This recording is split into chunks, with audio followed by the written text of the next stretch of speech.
آپ کی جنگوں میں شریک نہیں ہوں گے، بٹ ہم آپ کے دوست امن میں رہیں گے، یہ امریکہ کو ہضم نہیں ہوگا۔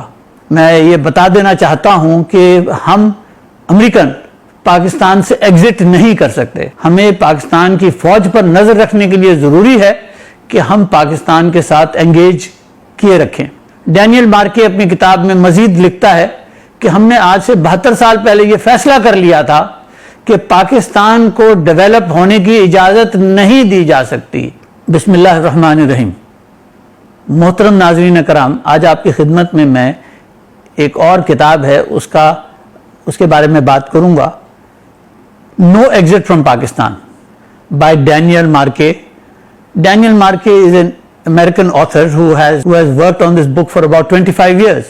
And then اس نے بڑی ڈیٹیل میں احاطہ کیا ہے پاکستان اور امریکہ کے تعلقات پہ، اور آپ کی خدمت میں جب پیش کروں گا آپ سن کر حیران ہوں گے کہ امریکہ پاکستان میں کیا کیوں کچھ کرتا رہا ہے۔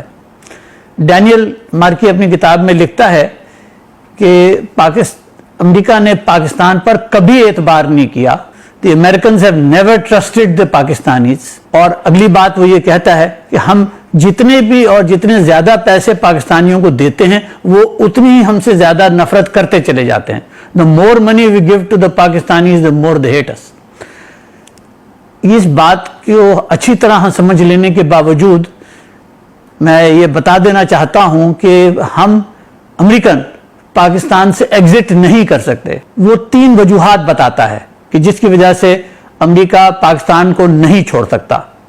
نمبر 1، پاکستان کا نیوکلیئر اور میزائل پروگرام اتنا بڑا ہے اور اتنا ایکسٹینسو ہے کہ اس کے اوپر نظر رکھنا ضروری ہے، اس لیے ہمیں پاکستان کے ساتھ مسلسل انگیج کرنا پڑے گا۔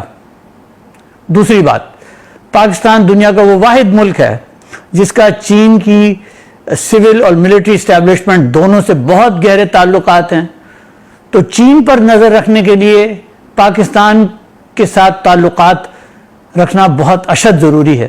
سنیے، فرماتے ہیں کہ پاکستان کے پاس اتنی بڑی فوج ہے کہ if this army decides to go rogue، یہ نہ صرف اس ریجن کو ڈیسٹیبلائز کر دے گی بلکہ ساری دنیا کو بھی ڈیسٹیبلائز کر دے گی، تو لہذا ہمیں پاکستان کی فوج پر نظر رکھنے کے لیے ضروری ہے کہ ہم پاکستان کے ساتھ انگیج کیے رکھیں۔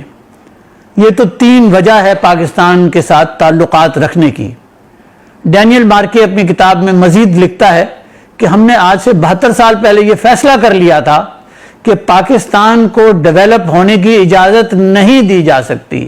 ہم پاکستان کو دنیا اسلام کو لیڈ کرنے کی اجازت نہیں دے سکتے، اور اس کے لیے ہم نے کچھ طریقے اپنائے ہیں، اور وہ طریقہ یہ ہے کہ پچھلے 72 سال سے ہم نے پاکستان کو we have kept it in a managed destabilized position، کہ اس کو اتنا ڈیسٹیبلائز رکھو کہ جس کو ہم مینیج کر سکیں۔ اور پھر وہ یہ بھی بتاتا ہے کہ ہم اس مینیجڈ ڈیسٹیبلائزیشن کو کرتے کیسے، کہ ہم پاکستانی لیڈرز کو خریدتے ہیں، جس کے اندر پولیٹیکل لیڈرز بھی ہیں، سول اور ملٹری کی بیوروکریسی کے لیڈرز بھی ہیں، جس میں جرنلسٹ بھی ہیں، میڈیا ہاؤسز بھی ہیں اور اکیڈمیشنز بھی ہیں۔ ڈینیل مارکے یہ کتاب میں لکھتا ہے کہ پاکستانی لیڈرز اپنے آپ کو بہت تھوڑی قیمت پہ بیچ دیتے ہیں، اتنی تھوڑی قیمت کہ ان کو کوئی امریکہ جانے کا ویزا ہی مل جائے، یا ان کی اولاد کو، بیٹوں یا بیٹیوں کو کوئی امریکہ اسکالرشپ مل جائے، اور اتنی چھوٹی سی چیز کے اوپر وہ پاکستان کے مفادات کو آسانی سے بیچنے کو تیار ہو جاتے ہیں۔ میں اب آپ کی خدمت میں یہ بتانا چاہتا ہوں کہ میں 1980 سے گورنمنٹ آف پاکستان سے کنٹینیوسلی ڈیل کرتا ہوں، اور یہ بات میں نے خود دیکھی ہے کہ یہ امریکن ہماری سول سروسز کو بھی، ملٹری سروسز کو بھی کس طریقے سے وہاں کے افسروں کو اس بات کے لارے لپے دیتے ہیں کہ ہم آپ کے بچوں کو اسکالرشپ دے دیں گے، اور کس طریقے سے پھر وہ باہر پڑھنے چلے جاتے ہیں۔ 4 سال کے لیے تو بیچلرز ڈگری ہوتی ہے، اس کے اندر وہ جو صاحب جن کی اولاد گئی تھی باہر پڑھنے وہ بک چکے ہوتے ہیں امریکہ کو، پھر اس کے بعد اس نے ماسٹرز کرنا ہوتا ہے، 1-2 سال اس میں لگ جاتے ہیں، اس کے بعد گرین کارڈ۔ تو اس طرح سے یہ شخص تو اب بک گیا۔ تو پاکستان میں یہ کام امریکہ پچھلے 72-73 سال سے کر رہا ہے۔ سب سے پہلے انہوں نے لیاقت علی خان کو قتل کروایا، اور لیاقت علی خان کے قتل کا اب سارا ڈاکیومنٹس ڈی کلاسیفائی ہو چکے ہیں۔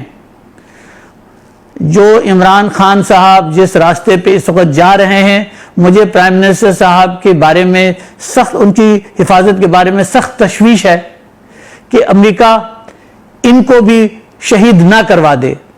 میرا یقین ہے کہ جو لاہور کا جو واقعہ پیش آیا ہے اس کے اندر جو ٹارگٹ تھا وہ تو عمران خان صاحب ہی تھے، اور یہ معاملہ ابھی اور آگے چلتا رہے گا۔ میں اپنے تمام ہم وطنوں سے، اپنے تمام بہن بھائیوں سے، دوستوں سے یہ کہنا چاہتا ہوں کہ نظر رکھیں کہ دیکھیں امریکہ کے ساتھ جو اب پرائم منسٹر صاحب نے پوزیشن لی ہے کہ ہم آپ کے ساتھ آپ کی جنگوں میں شریک نہیں ہوں گے، بٹ ہم آپ کے دوست امن میں رہیں گے، یہ امریکہ کو ہضم نہیں ہوگا۔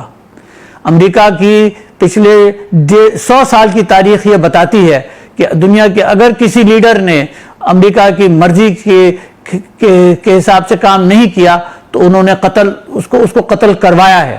یہ ایک نہیں ہے، یہ بہت سارے قصے ہیں۔ وہ پاکستان پر ہر قسم کے جھوٹے الزامات لگا کر پاکستان کو ایک بہت مشکل وقت میں ڈال سکتے ہیں۔